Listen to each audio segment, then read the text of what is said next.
आज जमाना बड़ी तेजी से बदल रहा है। जितनी रफ्तार से हम आगे बढ़ रहे हैं उससे 100 गुनी रफ्तार से ये जमाना बदल रहा है। एक समय था जब लोग सफ़र करने के लिए बैलगाड़ी का इस्तेमाल करते थे, उसके बाद कार आया, रेलगाड़ी आई, एरोप्लेन आया और आज हाइपरलूप की तैयारियां चल रही है। आप हाइपरलूप के माध्यम से 700-800 किलोमीटर प्रति घंटे की रफ्तार से अपने डेस्टिनेशन तक पहुंच सकते हैं।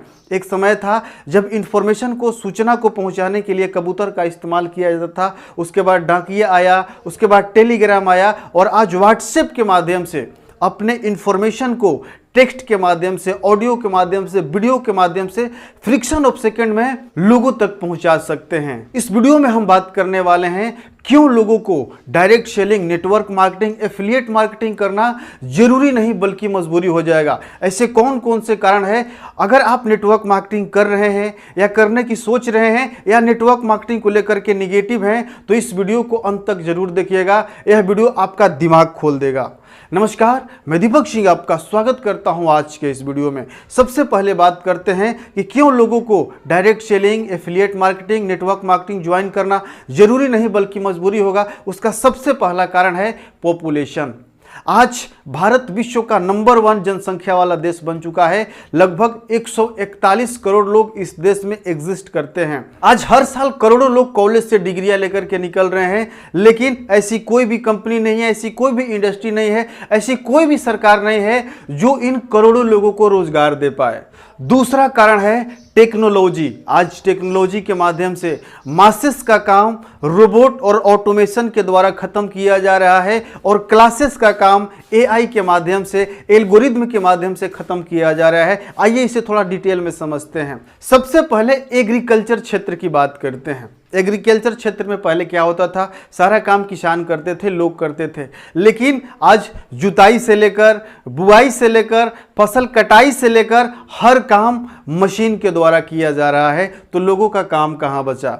अगला है इंडस्ट्री के अंदर बहुत सारे लोगों का काम होता था, लेकिन आज असेंबली लाइन पर रोबोट और आर्टिफिशियल इंटेलिजेंस का कॉम्बिनेशन को मिक्स करके ऐसे रोबोट तैयार किए जा रहे हैं जो लोगों के काम को खत्म कर रहा है। आज असेंबली लाइन पर प्रोडक्ट को असेंबल करने से लेकर के उसके टेस्टिंग और उसके पैकिंग का सारा काम रोबोट के द्वारा किया जा रहा है, जो लोगों के रोजगार को खत्म कर रही है। पहले लोग पैसे निकालने के लिए बैंक में घंटों लंबी लाइन में खड़े रहते थे। जब उनका नंबर आता था तब उनको पैसा मिलता था, लेकिन आज मिनटों में नहीं बल्कि सेकंड में वो किसी को पैसा ट्रांसफर कर सकते हैं, कहीं से पैसा मंगवा सकते हैं, फोन पे, पेटीएम, गूगल पे के माध्यम से। आज ऑनलाइन ट्रांजैक्शन का जमाना हो चुका है। तो सोचिए बैंक में आने वाले समय में कर्मचारी का काम क्या रहेगा। और अब तो इतने खतरनाक एआई टूल्स आ रहे हैं जो क्लासेस का काम थे, जिनको लोगों को लगता था इनके काम को कोई नहीं खत्म करेगा, उनके काम को इस सेकंडों में कर दे रहा है। और आने वाले समय में जो कंटेंट राइटर हैं, जो घंटों कहीं से सर्च करके कंटेंट लिखते थे, चैट जीपीटी उस काम को फ्रिक्शन ऑफ सेकंड में कर रहा है। वेब डेवलपर, वेब डिजाइनर जो वेब का कोड लिखने में घंटों लगाते थे, कई दिन लगाते थे, उस कोड को चैट जीपीटी और एआई टूल्स मात्र 2 से 5 मिनट के अंदर एक आपको प्रिपेयर करके फुल कोड लिख करके दे रहा है। जिस फोटो को एडिट करने के लिए हम आधा घंटा, 1 घंटा लगाते थे, उस काम को एआई के माध्यम से आप 1 मिनट में कर सकते हैं। जिस वीडियो को एडिट करने के लिए कई घंटे लगते थे, उस वीडियो को आप 5 मिनट में एडिट कर सकते हैं एआई के माध्यम से। तो और टेक्नोलॉजी को क्यों अडॉप्ट किया जाएगा, इसका कुछ कारण है। सबसे पहला, ये फास्ट काम करता है, ये रिलायबल है, इसको कोई सैलरी नहीं चाहिए, इसको कोई तनख्वाह नहीं चाहिए, इसको कोई छुट्टी नहीं चाहिए, ये आपका रेगुलर बेसिस पे काम करता रहेगा, इसकी एक्यूरेसी हाई रहेगी। और तीसरा कारण है अनएम्प्लॉयमेंट और अंडर एम्प्लॉयमेंट। यानी आज भारत में जो बेरोजगारी दर है वो 8% से ऊपर है।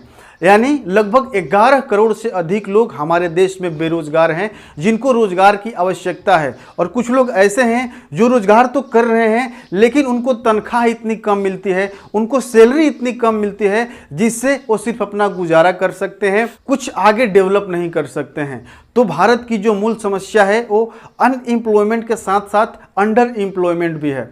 जैसे एग्जाम्पल से समझते हैं, कोई बंदा 8 लाख लगा करके बीटेक करता है, लेकिन जो उसकी सैलरी लगती है वो लगती है 15,000 20,000 रुपए। अब सोचिए उस पैसे से वो सिर्फ ईएमआई ही भर सकता है, जबकि उसका भी खर्चा है, उसके परिवार का भी खर्चा है और उसको कुछ इंप्रूवमेंट के लिए कुछ सेविंग भी करना है। बहुत सारे लोग 5,000, 6,000, 8,000 रुपये में काम कर रहे हैं। यह है अंडर एम्प्लॉयमेंट, यानी लोगों को तनख्वाह तो मिल रहा है लेकिन इतना कम मिल रहा है कि वो पैसे को सेव नहीं कर सकते हैं फ्यूचर के लिए। क्यों लोगों को नेटवर्क मार्केटिंग, डायरेक्ट सेलिंग और एफिलिएट मार्केटिंग ज्वाइन करना जरूरी नहीं बल्कि मजबूरी होगा? इसका चौथा कारण है इन्फ्लेशन रेट। हर 4 साल में महंगाई 2 गुनी बढ़ जा रही है लेकिन इनकम डबल नहीं हो रही है। तो अगर आप अपने इनकम को बढ़ाना चाहते हैं तो आपको एक ऐसे इंडस्ट्री में आना होगा जहां पर आपका इनकम लेवरेज तरीके से ग्रोथ करता है, और वो इंडस्ट्री कौन होगी आपको मालूम है। और नेटवर्क मार्केटिंग, डायरेक्ट सेलिंग के कुछ खासियत हैं। सबसे पहला, यहां पर आपका एज मैटर नहीं करता है, आपका क्वालिफिकेशन मैटर नहीं करता है, आपकी कास्ट, आपका रिलीजन मैटर नहीं करता है, आपकी हाइट, आपकी वेट मैटर नहीं करती है, और मिनिमम इन्वेस्टमेंट में आप इस धंधे को शुरू कर सकते हैं। जितने रुपए का आपके पास स्मार्टफोन है उससे भी कम खर्चे में आप इस बिजनेस को शुरू कर सकते हैं। और उससे भी अच्छी बात यह है कि आप पार्ट टाइम में भी इस धंधे को बिल्डअप कर सकते हैं। आप अपने जॉब के साथ साथ, आप कोई और धंधा कर रहे हैं उसके साथ साथ इस बिजनेस को कर सकते हैं और आप भी लेवरेज ग्रोथ पा सकते हैं। आप भी अच्छी खासी रेवेन्यू जनरेट कर सकते हैं यहां से। इस धंधे में कामयाब होना आसान है लेकिन आपके पास 2 चीज होनी चाहिए। सबसे पहला, ड्रीम, आपका सपना होना चाहिए, और दूसरा, उस ड्रीम को पाने के लिए आपके पास बर्निंग डिजायर होनी चाहिए। अगर आपका ड्रीम है और उस ड्रीम को पाने के लिए आपके अंदर बर्निंग डिजायर है तो आप इस धंधे में कामयाब जरूर बनेंगे। यह वीडियो आपको कैसा लगा कमेंट बॉक्स में जरूर बताइएगा। वीडियो को लाइक और अन्य लोगों तक जरूर शेयर कर दीजिएगा।